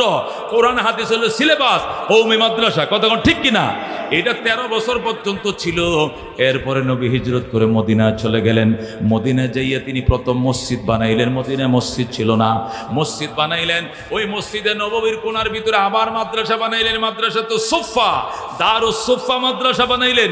সেখানে 10 বছর পর্যন্ত কোরআন সুন্নাহ তালিম চালাইলেন। এরপরে নবীর তিরোধান ঘটে গেল, নবীজি দুনিয়া থেকে চলে গেলেন। এরপরে হযরত আবু দারদা রাদিয়াল্লাহু তাআলা আনহু দামেস্কে, সিরিয়ার রাজধানী দামেস্কে কওমি মাদ্রাসার 3 নম্বর শাখা প্রতিষ্ঠা করলেন। যেরকম সুবহানাল্লাহ। কওমি মাদ্রাসার প্রথম প্রতিষ্ঠাকারী রবিজি মক্কায় দারে আরকামে, 2 নম্বর মদিনায় মসজিদে নববীতে, 3 নম্বরে হযরত আবু দারদা রাদিয়াল্লাহু তাআলা আনহু সিরিয়ার রাজধানী দামেস্কে, 4 নম্বর হযরত আব্দুল্লাহ ইবনে মাসউদ রাদিয়াল্লাহু তাআলা আনহু ইরাকের দ্বিতীয় রাজধানী কুফায়। ইরাকের দ্বিতীয় রাজধানী, প্রধান রাজধানী বাগদাদ। বাগদাদে বানায় নাই, আব্দুল্লাহ ইবনে মাসউদ বানাইছে কুফায়। আব্দুল্লাহ ইবনে মাসউদ বানানোর পর হযরতে আমর ইবনে আস রাদিয়াল্লাহু তাআলা আনহু, হযরতে আমর ইবনে আস যিনি মিশর বিজিতা ছিলেন, যার মাধ্যমে মিশর বিজয় হয়েছিল, হযরত আমর ইবনে আস রাদিয়াল্লাহু তাআলা আনহু মিশরের রাজধানী কায়রোতে কওমি মাদ্রাসার 5 নম্বর শাখা তৈরি করলেন। যেরকম আল্লাহু আকবার। হযরত আমর ইবনে আস রাদিয়াল্লাহু তাআলা আনহু কওমি মাদ্রাসার 5ম শাখা প্রতিষ্ঠা করার পর আল্লাহু আকবার, এটা চলে আসে এশিয়ার ভিতরে। সুলতান মাহমুদ গজনবী রহমতুল্লাহ আলাইহি, এই আফগানিস্তানের তখনকার রাজধানী ছিল গজনি, সেখানে তিনি কওমি মাদ্রাসার 6 নম্বর শাখা প্রতিষ্ঠা করলেন। সেখান থেকে ইরাকের রাজধানীতে, তখন ইরাকের রাজধানী ছিল বাগদাদ, সুলতান নিজামউদ্দিন আল মুলক, নিজামুল মুলুক যাকে বলা হতো, বাদশাহ নিজামউদ্দিন আল্লাহু আকবার বাগদাদে মাদ্রাসা নিজামিয়া বানাইলেন। এটাও কওমি মাদ্রাসার 7 নম্বর শাখা তিনি বাগদাদে বানাইলেন, নাম দিলেন মাদ্রাসা নিজামিয়া। লক্ষ লক্ষ মানুষ এখান থেকে আলেম হইছে, বলেন আল্লাহু আকবার। পৃথিবী বিখ্যাত 3 জন বড় বড় আলেম নিজামিয়াত থেকে লেখাপড়া পারে হইছে, বিশেষ করে আব্দুল কাদের জিলানী রহমতুল্লাহ আলাইহি মাদ্রাসা নিজামিয়ার ছাত্র, যেরকম আল্লাহু আকবার। পারস্য কবি বিশ্বকবি শেখ সাদি রহমতুল্লাহ আলাইহি উনিও মাদ্রাসা নিজামিয়ার ছাত্র। হুজ্জাতুল ইসলাম ইমাম গাজ্জালী রহমতুল্লাহ আলাইহি তিনিও ছিলেন মাদ্রাসা নিজামিয়ার ছাত্র, যেরকম সুবহানাল্লাহ। এই মাদ্রাসা নিজামিয়া তো প্রসিদ্ধি লাভ করছে আল্লাহর হাবিবের ইন্তেকালের পরে। মদিনার থেকে এই শিক্ষা দীক্ষা, ইসলামী শিক্ষা দীক্ষার রাজধানী হয়ে গেছে বাগদাদ। যখন বাগদাদে নাম মাদ্রাসা নিজামিয়া খুব নাম করছে, তখন আস্তে আস্তে সেখান থেকে এলমে দিন আমাদের দিল্লিতে আসা শুরু করে বলল। আল্লাহ সুলতান আল্লাহ আলতামাস রহমতুল্লাহ আলাই কওমি মাদ্রাসার 7 নম্বর শাখা প্রতিষ্ঠা করলেন দারুল উলুম দিল্লিতে সুলতান আলতামাস কওমি মাদ্রাসা 7 নম্বর শাখা প্রতিষ্ঠা করলেন। সুলতান আলতামাসের কিছুদিন পর সুলতান সালাউদ্দিন ঘুরি রহমতুল্লাহ আলাই আজমিরে কওমি মাদ্রাসার 8 নম্বর শাখা প্রতিষ্ঠা করলেন, আল্লাহু আকবার। এইভাবে কওমি মাদ্রাসা প্রতিষ্ঠা চলছে। ওই শুধু খালি বঙ্গপ্রদেশ বুঝেননি, যে এলাকার মানুষ বাংলায় কথা বলে, মানে বাংলাদেশ, কলকাতা, আসাম, উড়িষ্যা, কয়টা 4টা। বাংলাদেশ, কলকাতা, আসাম, উড়িষ্যা, এই 4 প্রদেশের মানুষ বাংলা কথা বলে, ওইটাকে তখন একসাথে বঙ্গপ্রদেশ কইতো। বঙ্গপ্রদেশের মধ্যে মুঘলরা প্রায় 80,000 মাদ্রাসা বানাইছে, আল্লাহু আকবার। এই 80,000 কওমি সব কটা কওমি মাদ্রাসা ছিল। লক্ষ লক্ষ আলেম হয়েছে মাদ্রাসাগুলোর থেকে। এই মাদ্রাসাগুলো যাতে সুন্দর চলতে পারে, এই জন্য প্রত্যেকটা মাদ্রাসার নামে 200 বিঘা, 1000 বিঘা, 500 বিঘা করে সম্পত্তি ছিল, অক্রিয়া সম্পত্তি ছিল। এই সম্পদের ফসল দিয়ে মাদ্রাসাগুলো চলতো, কাহারো কাছে ভিক্ষা মাগা লাগতো না। মাদ্রাসাগুলো যাতে সুন্দর চলতে পারে, এই জন্য মোগলরা প্রত্যেকটা মাদ্রাসার নামে 1000, 1500, 1500, 500, 700 বিঘা সম্পত্তি লিখে দিছে, আল্লাহু আকবার। মানুষ ছিল কম, জমি সম্পদ ছিল বেশি, এই জন্য মসজিদ মাদ্রাসা প্রতিষ্ঠা করতে চালিকা শক্তি বানিয়ে দিছে। কিন্তু এইভাবে চলতে চলতে যখন এই ভারতবর্ষ ইসলামের প্রাণ কেন্দ্র হয়ে গেল, তখন বেঈমান লাল কুত্তার দলের মাথা নষ্ট হয়ে গেছে। ওই ব্রিটিশরা, ওই লাল কুত্তার দলেরা ব্রিটিশে বসে পরিকল্পনা করতেছে এই ভারতবর্ষে ইসলামের উত্থানকে যেমনি হোক ঠেকাইতে হবে। এই জন্য তারা ইস্ট ইন্ডিয়ান কোম্পানির নাম দিয়া বাদশাহ শাহজাহানের আমলে 1701 খ্রিস্টাব্দে ভারতে ঢুকে, যেরকম নাউজুবিল্লাহ। বাদশাহ শাহজাহান তখন ভারতবর্ষের, সে কি বাদশাহ, তখন শাহজাহানের কাছে এই ব্রিটিশ থেকে প্রতিনিধি দল এসে বলতেছে, স্যার আপনার দেশে 2টা সম্পদ আছে, একটা হলো অনেক জমি আছে, খালি ফাঁকা জমি আছে, আপনার দেশে জমি আছে অনেক, আর লেবার আছে, শ্রমিক আছে অনেক। আমরা এই জমিকে কাজে লাগাইয়া বড় বড় মিল কারখানা ফ্যাক্টরি করব, আর এই বেকার যুবকদের কর্মসংস্থান করব। আমাদেরকে মিল কারখানা বানাইতে দেন আর বেকারদের কর্মসংস্থান করতে দেন। তখন শাহজাহান বলল, এটা তো ভালো কথা, তোমরা কর্মসংস্থান তৈরি করো। ওই সময় উলামায়ে কেরাম মিছিল করেছে আর বলছে, না মানি না, মানবো না। এই দেশে কোনো মিল কারখানা ব্রিটিশরা তৈরি করবে, এটা নিশ্চয়ই এর ভিতরে কোনো ষড়যন্ত্র আছে। মসজিদ মাদ্রাসা ইসলামী প্রাণ কেন্দ্র, এটা ভারতে থাকতে দেবে না, সব ধ্বংস করে ফেলবে। আমাদের মুঘলরা তাদেরকে ক্ষমতা থাকতে দেবে না, পরাজিত করবে। কিন্তু মুঘলরা বুঝে নাই, শাহজাহান বুঝে নাই। উলামায়ে কেরাম ইস্ট ইন্ডিয়ান কোম্পানির বিরুদ্ধে তুমুল আন্দোলন শুরু করছে। আন্দোলনের যখন জোয়ার চলতেছে, আন্দোলন চলতেছে, তখন সমস্ত আলেম ওলামাদেরকে অ্যারেস্ট করে জেলে বন্দি করছে। বন্দি করে বলছে, মৌলবীরা দেশের উন্নতি দেখতে পারে না, এ দেশে গার্মেন্টস ফ্যাক্টরি বানাইবো, হাজার হাজার যুবক চাকরি করবে, কিন্তু মৌলবীরা দিতেছে না, মৌলবীদেরকে অ্যারেস্ট করো। সব আলেমদেরকে অ্যারেস্ট করছে। অ্যারেস্ট করার পর তারা মিল কারখানা করতে দিছে কাকে? ইস্ট ইন্ডিয়ান কোম্পানিকে।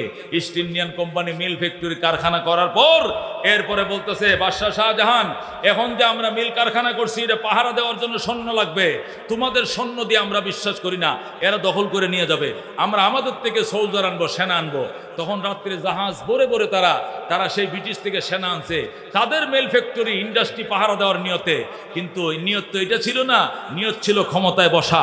শেষ পর্যন্ত মোগলদেরকে পরাজিত করে টিপু সুলতান সহ সমস্ত মোগলদেরকে পরাজিত করে তারা ক্ষমতায় বসে যায়, আর আমাদের রাজাদেরকে ঘাড় ধরে নামিয়ে দেয়। কথা কোন ঠিক কিনা? তখন কাঙ্গালের কথা বাসি হইলে পরে তখন মোগলরা বলছে, হাই রে, হুজুরা যে কইছিল আসলে ব্যবসা তো এর নাম ছিল, আসল তো উদ্দেশ্য গদি দখল করা, আমরা তো বুঝি নাই। হুজুর আপনারা যেটা কইছিলেন এইটাই ঠিক আছে। শেষ পর্যন্ত সবাই পরাজিত হলো, তারা ক্ষমতায় বসে গেল। ক্ষমতায় বসার পর তারা বলতেছে, দেখেন এদেশে হিন্দু মুসলমান দুই ধর্মের মানুষে আছেন, মুসলমান থেকে হিন্দু বেশি, এই জন্য গণেন তো এই এলাকার মধ্যে মসজিদ কয়টা? 3টা মসজিদ। একটা মসজিদকে মন্দির বানান, না হলে বৈষম্য হবে, হিন্দুরা যাতে পূজা করতে পারে, একটা মসজিদকে মন্দির বানান আর 2টা মসজিদ থাক। তাহলে ঠিক আছে, মুসলমান কি করবে, ফাইরে না ফাইরে মানছে। আচ্ছা ঠিক আছে, যেহেতু 3টাই মসজিদ, একটাও মন্দির নাই এখানে, আচ্ছা একটা মসজিদকে তারা মন্দির বানাবে আর 2টা মসজিদ থাকবে। কিছুদিন পরে বলতেছে, দেখেন হিন্দু তো বেশি মুসলিম কম, তাহলে মসজিদ 2টা মন্দির একটা, এটা তো হয় না, মসজিদ আর একটা কমান, ভাঙ্গেন, মসজিদও একটা মন্দিরও একটা। নাউজুবিল্লাহ। এর কিছুদিন পর ব্রিটিশ ফরমান জারি করলো, যে যে এলাকার মধ্যে মুসলমান আছে শুধু ওই এলাকায় মসজিদ থাকবে, অন্য এলাকার মধ্যে অল্প মুসলিম যেখানে, এখানে মসজিদ কোনো প্রয়োজন নাই, শুধু মন্দির থাকবে।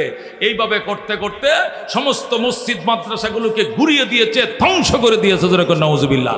শুধুমাত্র মন্দিরগুলো ছিল। এরপরে উলামায়ে কেরাম তুমুল আন্দোলন শুরু করেছে।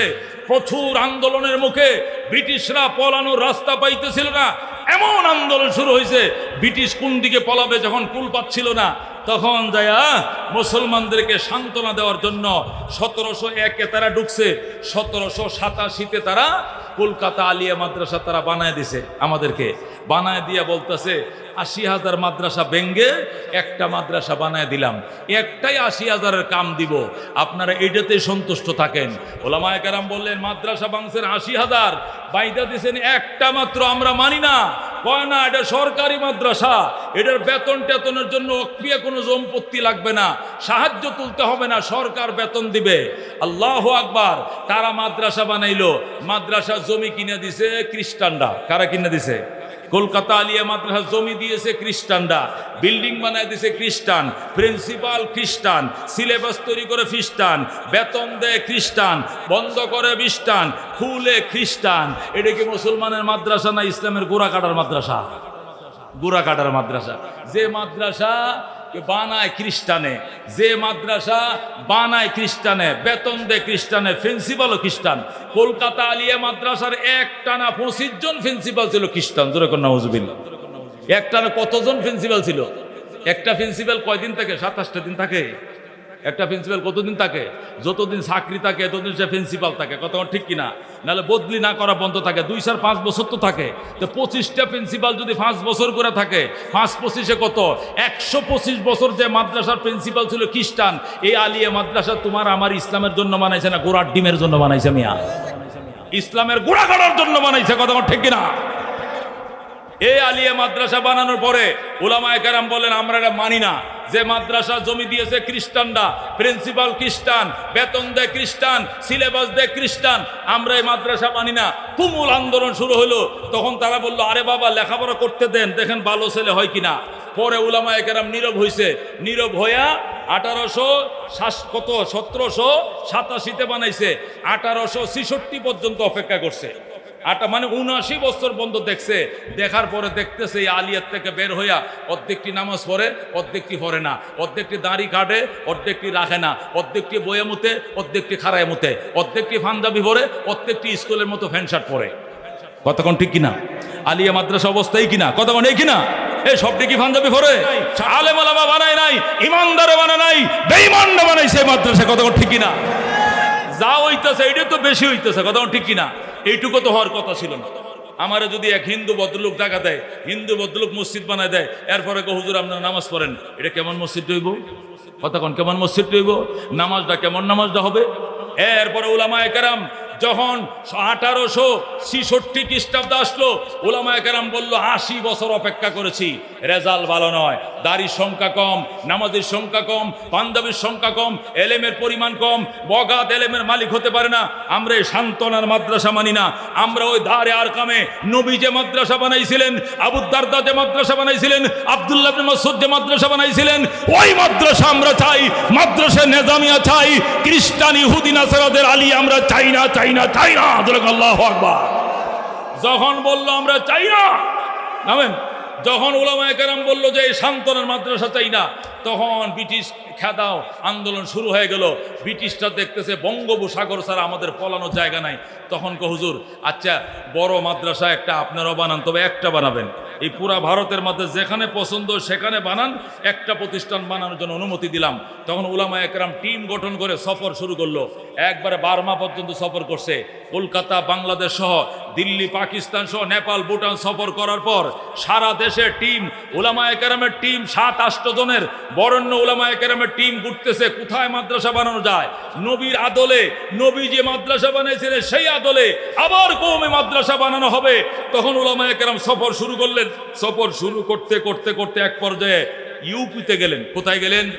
ইউপি। ইউপি মানে কি? উত্তরপ্রদেশে। ইউপিতে যায়া সাহারানপুর জেলায়, কথা কন কই গেলেন? সাহারানপুর জেলায়। ইউপি উত্তরপ্রদেশের সাহারানপুর জেলায় দেওবন নামক গ্রামের মধ্যে একটা মাটির মসজিদ ছিল, 7টা মসজিদ কয়। ওই মসজিদের কাছে গেছে। যাওয়ার পরে উলামায়ে কেরাম সফর করতে করতে ক্লান্ত হয়ে গেছে, পুরা ভারতে দৌড়াইতেছে কোথায় মসজিদ মাদ্রাসা বানানো যায়। নবী যে মাদ্রাসা বানাইছিলেন ওই মাদ্রাসা বানাবে। ইহুদিদের আলিয়া মাদ্রাসার উপর আমরা সন্তুষ্টি নয়, নবী যে মাদ্রাসা বানাইছিলেন ওই সিলসিলায় আবার মাদ্রাসা প্রতিষ্ঠার জন্য সাহারানপুর জেলায় দেওবন নামক গ্রামে 7টা মসজিদে হযরত সাব্বির আহমদ উসমানী রহমতুল্লাহ আলাই, আল্লাহু আকবার, কাসেম নানতুবি রহমতুল্লাহ আলাই সহ একদল বিদগ্ধ উলামায়ে কেরাম রাত্রিবেলা সেখানে শুইলেন, ইস্তেখারার দোয়া পড়ে শুইলেন, তাহাজ্জুদের নামাজ পড়ে শুইলেন, সেহরি খায়া শুইলেন। এরপরে রাত্রে স্বপ্ন দেখতেছেন আল্লাহর হাবিব সাল্লাল্লাহু আলাইহি ওয়াসাল্লাম হাজির। জোরে আল্লাহু আকবার। রাহমাতুল্লিল আলামিন সাল্লাল্লাহু আলাইহি সাল্লাম আয়েশা কইতেছে, ও কাসেম নানতুবি আয়। এক হাতে কাসেম নানতুবিরে ধরছে, আরেক হাতে নবীজি লাঠি নিচে হাতে নিয়া লাঠি দিয়া দাগ দিছে, আর বলছে আমি দাগ দিয়া গেলাম এই এলাকায় সকালবেলা ঘুম থেকে উইঠাম, আমি নবীর হাতের লাঠির ইশারা যেটুক পাইবা এতটুক কই দারুল উলুম দেওবন মাদ্রাসার বাউন্ডারি বানাইবা। আল্লাহু আকবার। ও দোস্ত, যে কয়জন একসাথে শুইছিল সবাই স্বপ্ন দেখছে। সকালবেলা উঠে কি স্বপ্ন দেখলাম? কি দেখছেন? এই দেখছি। এই দেখো আমিও তো এইটা দেখছি। উনি আমিও তো এইটা দেখছি। উনি বলে আমিও তো একটাই দেখছি। সব যখন একটাই দেখছে তখন তারা এই জঙ্গল দিয়ে হাঁটা শুরু করলো, আর দেখতেছে লাঙ্গল দিয়ে দাগ দিলে যেরকম রেক পড়ে যায়, পয়গম্বরের হাতের লাঠির ইশারা এরকম রেক পড়ে গেছে। যেরকম সুবহানাল্লাহ। ওই দারুল দেওবন মাদ্রাসা, এটা নবীর হাতের লাঠির ইশারার মাদ্রাসা। নবী জীবদ্দশায় যে মাদ্রাসা বানাইছিলেন, নবীর ইন্তেকালের পরেও রুহানি ভাবে পয়গম্বর স্বপ্ন যুগে আবার সেই কওমি মাদ্রাসা উদ্বোধন করে গেছেন। যেরকম সুবহানাল্লাহ। এই যে হইল দেওবন মাদ্রাসা। ও দোস্ত, এই কথাগুলো কেন বলতে হয়? এটা আপনাদেরকে বোঝানোর জন্য বলতেছি। এটা এই জন্য বলতে হয়, অনেকে প্রশ্ন করে হুজুর আমরা জেনারেল শিক্ষা একমুখী, আমাদের জেনারেল শিক্ষা কি বাংলা মাধ্যম হোক বা ইংলিশ মিডিয়াম হোক, ইংলিশ মিডিয়াম হোক বা বাংলা মিডিয়াম হোক, আমাদের জেনারেল শিক্ষা তো একমুখী, কিন্তু আপনাদের ধর্মীয় শিক্ষা 2 ধরনের কেন? বলে কিনা? এই কথা কোন বলে কিনা? হুজুর আপনাদের ধর্মীয় শিক্ষা 2 ধরনের কেন? কিছু আলিয়া, দাখিল, ফাজেল, আলেম, কামেল, আর কিছু কওমি, কাফিয়া, সরে বেকায়া, মেশকাল, জালালান, দাওরা। কিছু কওমি, কিছু আলিয়া। আমাদের জেনারেল শিক্ষা একমুখী, কিন্তু আপনাদের ধর্মীয় শিক্ষা 2 মুখী। কারণটা কি? কিছু কওমি, কিছু আলিয়া। বলে কিনা? বলে কিনা?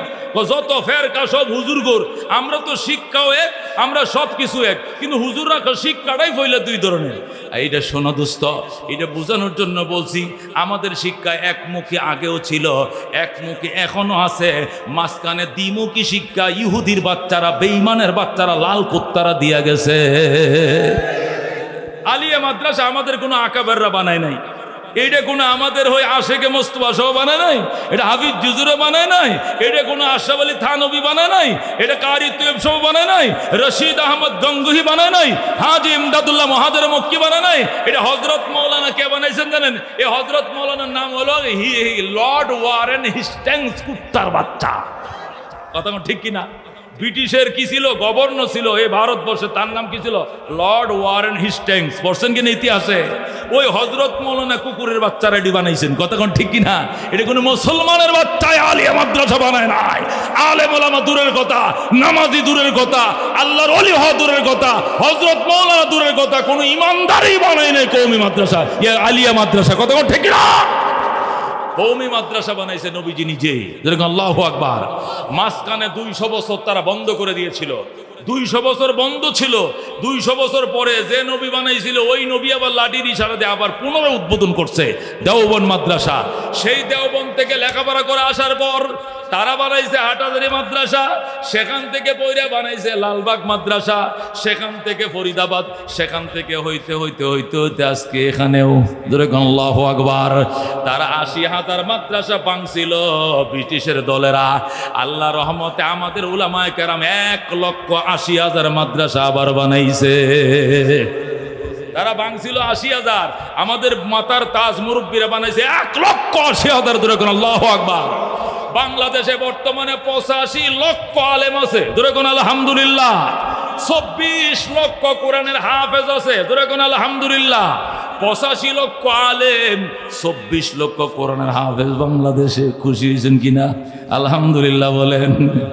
রাজিনা কিসমাতাল জব্বার ফিনা লানা ইলমুন ওয়ালিল আদায়ে মালু ফাইন্নাল মা লা ইয়াফনা আন করিবিন ওয়া ইন্নাল ইলমা ইয়াবকা লা ইয়াজালু লাকাদ জানাল বিলাদা ওয়া মান আলাইহা ইমামুল মুসলিমিন আবু হানিফা ফামা ফিল মাশরিকিনা লাহু নাযীরু ওয়ালা ফিল মাগরিবিনা ওয়ালা বিকুফা। জোরে মারহাবা। এই জন্য আল্লাহ নবী ডাক দিয়া বলছেন, মান করাল কোরআন, আমার হাতে প্রতিষ্ঠিত মাদ্রাসায় আসো, আল্লাহর কোরআন পড়ো, ফাস্তাযহারাহু সিনার ভিতরে ধারণ করম। নবী বলেন এই কোরআন পড়ে যারা সিনায় ধারণ করবেন আদখালাহুল্লাহু তাআলা আল জান্নাহ, ওই হাফেজে কোরআনকে আল্লাহ প্রথম জান্নাতের টিকিট দিবেন। সে দাঁড়ায় থাকবে টিকিট নিয়ে, আমার মায় কই, আমার বাবায় কই, আমার লজিং মাস্টার কই, আমার সভাপতি সেক্রেটারি ওদেরকে না দিলে যাব না। তখন আমার আল্লাহ ফেরেশতাদেরকে বলবেন, ওয়াশফাহু ফি আশরাতিন মিন আহলি বাইতিহি কুল্লুহুম কদ ওয়াজাবাত লাহুন নার। আরো 10টা ব্যক্তিকে সুপারিশের অনুমতি দিলাম, যাদের উপরে জাহান্নাম ওয়াজিব, এমন 10টাকে লগে নিয়ে জান্নাতে ঢুকে যাও। আল্লাহু আকবার। এ ভাই দোস্ত বুজুর্গ, মেশিন তুমি চালাও, ফ্যাক্টরিতে চাকরি তুমি করো, 18 ঘন্টা ডিউটি করো, নিজের ছেলেদেরকে কষ্ট দিও না, নিজে কষ্ট করো, বউরে কষ্ট করাইতেছ, সন্তানকে সোনার সন্তান মদিনার সন্তান বানাও, আলেম বানাও, ইজ্জত পাবে দুনিয়াতে। তোমার সন্তান তোমার জানাজা পড়াবে, আল্লাহ বলবেন যা বন্দা বাপের জানাজা তুই পড়াইছিস, কাতার সোজা করেন, এটা আমার বাবার জানাজা, বাবার লাশ, আমি তার সন্তান, আমি তার ফুলা নামাজ পড়াইতেছি। আল্লাহু আকবার, আল্লাহু আকবার, আল্লাহু আকবার। আসসালামু আলাইকুম রাহমাতুল্লাহ, আসসালামু আলাইকুম রাহমাতুল্লাহ। আল্লাহ বলবেন বান্দা নিজের বাবার জানাজা তুমি পড়াইলা, আল্লাহুম্মা গফিরলি হাইয়িনা কয়ে ডাক দিলাম, আমি আল্লাহ তোর বাবার লাশ মাটির উপরে থাকতে তার জীবনের সব গুনাহ মাফ করে দিলাম। এই জন্য দোস্ত, এমপির বাবারই অহংকার নাই, মন্ত্রীর বাবারই অহংকার নাই, যে অহংকার, যে গর্ব, যে ভাগ্য আল্লাহ হাফেজের বাবাকে দান করেছে। কথা কোন ঠিক কিনা? হাফেজের বাবার কপাল দিয়া প্রধানমন্ত্রীর বাবার কপালে বাড়ি বড় সুরমার হয়ে যাবে। কথা কোন ঠিক কিনা? 17 বছর ক্ষমতা থাকার পর হাইরে ইজ্জত, রান্না করা বাট্টা পর্যন্ত খায়া যাইতে পারছে না। আয়ের মাছ দিয়ে কি দিয়ে না, টমেটো দিয়ে না কি দিয়ে ঝুল করছিল বলে শুনছি, আমি তো দেখি না, শুনছি আর কি। এটি ঢাকা বিশ্ব তো ফুলামান্ডি খাইয়ালিস। আরে বেচারি আয়ের মাছটা ভাগাইছে, নিজে ভাগাইছে, তোরা এইটি অন্তত খাইয়া যাইতে দিতে। 15টা বছর ছিল দেশের মধ্যে। হ্যাঁ মুসলমান, এইটা হলো দুনিয়ার ইজ্জতের অবস্থা। কাপড়টা বদলাইয়ে পারে নাই, এক কাপড়ে বিদেশ চলে গেছে। কথা ঠিক না? কিন্তু উলামায়ে কেরামকে আল্লাহ যে সম্মান দিবেন, হাসরের ময়দানে স্টেজ কায়েম করবেন। যেরকম আল্লাহু আকবার, স্টেজ কায়েম করেন, উলামায়ে কেরামকে সম্মান প্রদর্শন করবেন কে? আল্লাহ। যেরকম আল্লাহু আকবার। এই জন্য দুস্থ উলামায়ে কেরাম আল্লাহ তাআলা জমিনের মধ্যে শ্রেষ্ঠত্ব দান করেছেন। আল্লাহ বলেন, কুল হাল ইয়াস্তাবিল্লাযীনা ইয়ালামুন ওয়াল্লাযীনা লা ইয়ালামুন ইন্নামা ইয়াতাযাক্কারু উলুল আলবাব। হে রাসূল, আপনি জিজ্ঞেস করেন, যারা জানে এবং যারা জানে না তারা কি কোনোদিন সমান হবে? যারা ইলমে দ্বীন অর্জন করেছে এবং যারা করে নাই কোনোদিন সমান হবে না। আমার আল্লাহ বলছেন, যেরকম আল্লাহু আকবার। এই জন্য দোস্ত ভাইও, এই বানিয়ারছালা দাওরা হাদিস মাদ্রাসা হাজার হাজার আলেম তৈরি করেছে, হাজার হাজার কোরআন হাফেজ তৈরি করেছে। এই এলাকার জন্য বড় নিয়ামত, বিশাল নিয়ামত। ময়দানে মাশরে নাজাতের জন্য আল্লাহর হাবিব বলছেন, আল্লাহর কোরআনে আল্লাহ নিজে বলছেন, ওয়াবতাগু ইলাইহিল ওয়াসিলা ইয়া আইয়ুহাল্লাযীনা আমানুত্তাকুল্লাহ। ঈমানদারের আল্লাহকে ভয় করো। ওয়াবতাগু ইলাইহিল ওয়াসিলা, আল্লাহর কাছে ওসিলা তালাশ করো। ওসিলা কি? ওসিলা মানে মাজার নয়, ওসিলা লাল ফিতা নয়, ওসিলা শালু কাপড় নয়, ওসিলা কবর নয়। ওসিলা 4 জিনিসের নাম। কয় জিনিসের নাম? 1 নম্বর ওসিলা হলো কিতাবুল্লাহ, 2 নম্বর ওসিলা হলেন রাসূলুল্লাহ, 3 নম্বর ওসিলা হলো ইবাদাতুল্লাহ, 4 নম্বরে ওসিলা হলো রিজালুল্লাহ। যেরকম সুবহানাল্লাহ। আল্লাহ 4টে জিনিসকে ওসিলা বানাইছেন ময়দানে হাসরে নাজাতের জন্য। 1 নম্বর ওসিলা হবে কিতাবুল্লাহ, আল্লাহর কিতাব হবে বন্দার জন্য ওসিলা। কোরআন সুপারিশ করবে, জান্নাত দিয়ে দিবে। নবী সুপারিশ করবে, জান্নাত দিয়ে দিবে। ইবাদত সুপারিশ করবে, জান্নাত দিয়ে দিবে। রিজালুল্লাহ, কোরআন হাফেজ যারা, আলেম যারা সুপারিশ করবে, জান্নাতে নিয়ে যাবে। মুসিবতের দিনে উলামায়ে কেরামের সাথে কারা কারা জান্নাতে যাইতে চায়? হাত বাড়ায়। লিল্লাহি তাকবীর। আল কোরআনের আলম, আল হাদিসের আলম, নারে তাকবীর।